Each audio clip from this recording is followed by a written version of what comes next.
Seorang pria nekat menyekap seorang janda dan melecehkan korban di sebuah toko. Pelaku bernama Suratman bahkan menganiaya janda berusia 55 tahun berinisial TYC. Selain itu, Suratman juga mengancam TYC jika menolak permintaannya tersebut. Aksi itu dilakukan Suratman karena emosi keinginannya mempersunting korban ditolak. Suratman, warga asal Sawahan, akhirnya ditangkap Satreskrim Polrestabes Surabaya, usai aksi kejinya itu terungkap. Dia diketahui telah menyekap dan melecehkan TYC sejak pukul 01.00 waktu Indonesia Barat dini hari hingga subuh.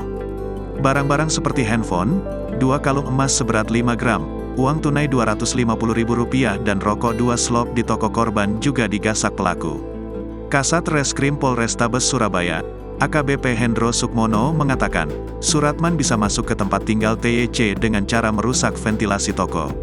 Setelah berhasil masuk ke dalam toko, Suratman mematikan meteran listrik lalu menyekap korban.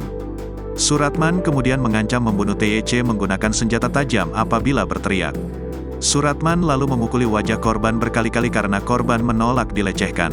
Lanjut Hendro, perbuatan rampok dan pelecehan Suratman ternyata didasari keinginan mempersunting TYC. Namun, ajakan tersebut ditolak. Selasa, tanggal 16 Januari tahun 2024, sekira pukul 20.00 Suratman datang ke toko korban TYC untuk membeli rokok eceran. Pelaku sempat menggoda korban untuk menawarkan diri menjadi suaminya, karena mengetahui bahwa status korban adalah seorang janda. Namun korban menolak. Sekira jam 21.00 waktu Indonesia Barat korban menutup tokonya. Pada saat itu pelaku masih berada di depan toko korban, terang Hendro. Usai kejadian itu, Hendro mengungkapkan, korban saat ini dalam kondisi sangat trauma. Korban sampai berhari-hari tidak berani membuka toko.